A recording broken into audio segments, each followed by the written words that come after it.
अध्याय 6 परिशिष्ट श्वेताश्वत्रोपनिषद द्वितीय अध्याय। जहाँ अग्नि का मंथन किया जाता है, जहाँ वायु को रुद्ध किया जाता है और जहाँ सोमरस की अधिकता होती है, वहीं मन की उत्पत्ति होती है।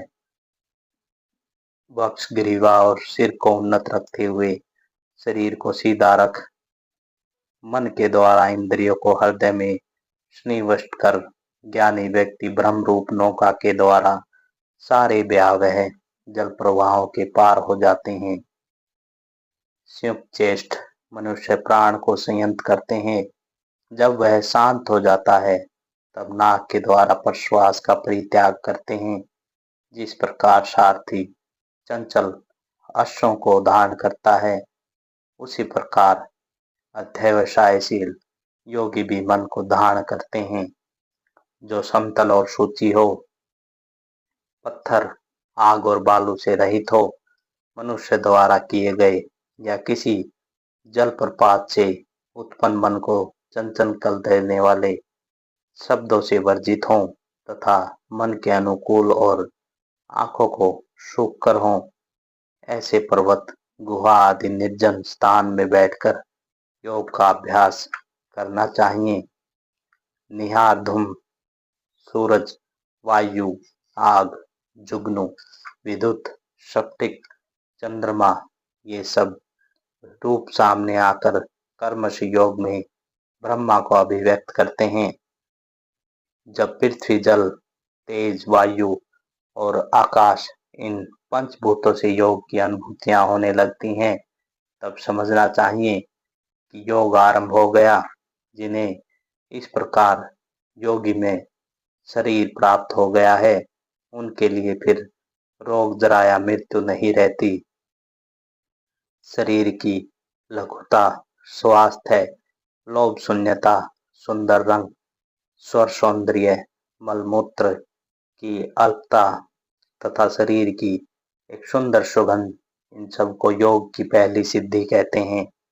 जिस प्रकार मिट्टी से बना हुआ सोने या चांदी का टुकड़ा शोधन किए जाने पर तजों में होकर चमकने लगता है, उसी प्रकार देही आत्म तत्वों का साक्षात्कार कर अद्वितीय, कृतकृत्य और शोकरहित हो जाता है।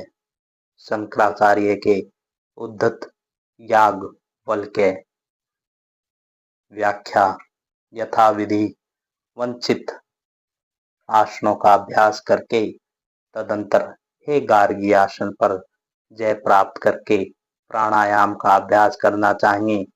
कोमल आसन पर कुश बिछा, उस पर मर्ग क्रम बिछाकर फल और मोहक आदि के द्वारा गणेश की पूजा करके उस आसन पर सुखासीन होकर बाएं हाथ पर दाहिने हाथ रखकर समग्रीव शिविर हो मुंह बंद करके निश्चल होकर पूर्व या उत्तर की ओर मुख करके बैठकर नासाग्र में दृष्टि को स्थापित करके यत्न पूर्वक अति भोजन या एकदम अनाहार का त्याग करके पूर्वोक्त प्रकार से यत्न पूर्वक नाड़ी का शोधन करें।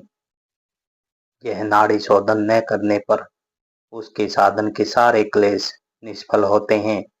पिंगला और जड़ा के संयोग स्थल में होम बीज का चिंतन करके जड़ा के द्वारा द्वादश मात्रा क्रम में बाह्य वायु को भीतर खींचें और उसके बाद उस स्थान में अग्नि का चिंतन तथा रम बीज का ध्यान करें। इस तरह ध्यान करने के समय धीरे धीरे पिंगला दाहिने नथने के द्वारा वायु को रेचन करें। पुनः पिंगला के द्वारा पूरक करके पूर्वोक्त प्रकार से धीरे धीरे जड़ा के द्वारा रेचन करें। श्री गुरु के उपदेशानुसार इसका 3-4 वर्ष या 3-4 मास अभ्यास करें। प्रातः काल, मध्याह्न, सायंकाल तथा मध्य रात्रि में जब तक नाड़ी शुद्धि नहीं हो जाती, तब तक एकांत में अभ्यास करना होगा। तब उनमें ये सब लक्षण प्रकाशित होते हैं, जैसे शरीर का हल्कापन, सुंदर वर्ण, क्षुधा अथवा नाद श्रवण, तत्पश्चात रेचक, कुंभक और पुरात्मक प्राणायाम करना होगा। अपान के साथ प्राण का योग करने का नाम है प्राणायाम। 16 मात्राओं में मस्तक के ऊपर लेकर पद तक पूरक, 32 मात्राओं में रेचक और 64 मात्राओं में कुंभक करें। और एक प्रकार का प्राणायाम है, उसमें पहले 64 मात्राओं में कुंभक, फिर 32 मात्राओं में रेचक और तत्पश्चात 16 मात्राओं में पूरक करना पड़ता है। प्राणायाम के द्वारा शरीर के सारे दोष दग्ध हो जाते हैं। धारणा से मन की अपवित्रता दूर हो जाती है। प्रत्याहार से संग दोष नष्ट हो जाता है तथा समाधि से आत्मा के ईश्वर भाव को आवृत कर रखने वाला सारा आवरण नष्ट हो जाता है। सांख्य सूत्र 3 अध्याय। गंभीर ध्यान के बल से शुद्ध स्वरूप पुरुष के पास प्रकृति की सारी शक्तियां आ जाती हैं। आसक्ति के नाश को ध्यान कहते हैं और ध्यान की सिद्धि समस्त वृत्तियों के विरोध से होती है। धारणा, आसन और अपने कर्तव्य कर्मों के पालन से ध्यान सिद्ध होता है। श्वास की छद्दी और धारण के द्वारा प्राणवायु का निरोध होता है। जिसके स्थिर और शुक्र रूप से बैठा जा सके उसका नाम आसन है। वैराग्य और अभ्यास से भी ध्यान सिद्ध होता है। प्रकृति के प्रत्येक तत्व को यह नहीं ऐसा कहकर त्याग करके विवेक सिद्ध होता है। 4 अध्याय। वेदों में एक से अधिक बार श्रवण का उपदेश है, अतएव पुनः पुनः श्रवण आवश्यक है। जैसे बाघ पक्षी मांस छीन लिए जाने पर दुखी और स्वयं इच्छा पूर्वक उसको त्याग देने से सुखी होता है, वैसे ही साधु पुरुष इच्छा पूर्वक सबका त्याग करके सुखी होते हैं। जैसे सर्प शरीर सत जीर्ण कैंचुली को हे समझकर अनायास त्याग देता है, जो विवेक का ज्ञान का साधन नहीं है उसका चिंतन न करें, क्योंकि वह बंधन का हेतु है। दृष्टांत, राजा भरत बहुत से लोगों का संग राग आदि का कारण होने से ध्यान में विघ्न स्वरूप है। दृष्टांत, कुमारी के हाथ के संग के कंगन। दो मनुष्य के एक साथ रहने पर भी ऐसा ही है। आशा को त्याग देने वाला सुखी होता है। दृष्टांत, पिंगला नाम की युवती। यद्यपि बहुत से शास्त्रों और गुरुओं की उपासना की जाती है, तो भी जिस प्रकार मधुकर बहुत से फूलों से मधु संग्रह करता है, उसी प्रकार उनमें से केवल सार को लेना चाहिए। बाण बनाने वाले के समान एकाग्रचित रहने पर समाधि भंग नहीं होती, लेकिन लौकिक विषय में कीर्त नियमों का उल्लंघन करने पर महान अनर्थ होता है। वैसे ही इसमें भी परिणति ब्रह्मचर्य को गुरु सेवा के द्वारा इंद्र के समान बहुत समय के बाद सिद्धि प्राप्त होती है। ज्ञान उत्पत्ति का कोई काल नियम नहीं है। जैसे वामदेव मुनि को गर्भावस्था में ज्ञान उदय हुआ था। जिस मनुष्य ने अतिशय यानी ज्ञान की प्राकष्ठा को प्राप्त कर लिया है, उसके संग के द्वारा भी विवेक प्राप्त होता है। जिस प्रकार भोग से मुनि की आसक्ति दूर नहीं हुई थी, उसी प्रकार दूसरों की भी भोग के द्वारा आसक्ति नष्ट नहीं होती।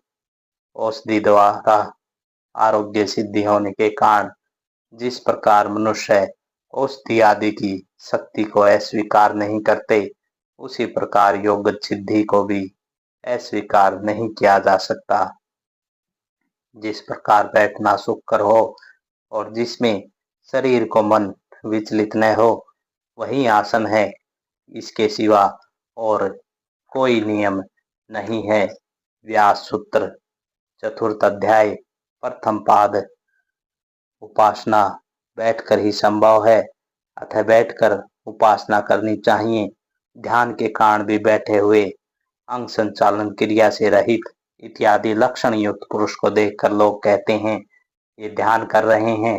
अतएव ध्यान में बैठे हुए पुरुष में भी संभव है, क्योंकि ध्यायी पुरुष की तुलना निश्चल पृथ्वी के साथ की गई है, क्योंकि स्मृतियों में भी यही बात कही गई है। जहाँ एकाग्रता होती है उस स्थान में बैठकर ध्यान करना चाहिए, क्योंकि किस स्थान में बैठकर ध्यान करना चाहिए इसका कोई विशेष विधान नहीं है। इन उद्धत अंशों को देखने से यह ज्ञान हो जाएगा कि अन्य भारतीय दर्शन योग के बारे में क्या कहते हैं। धन्यवाद।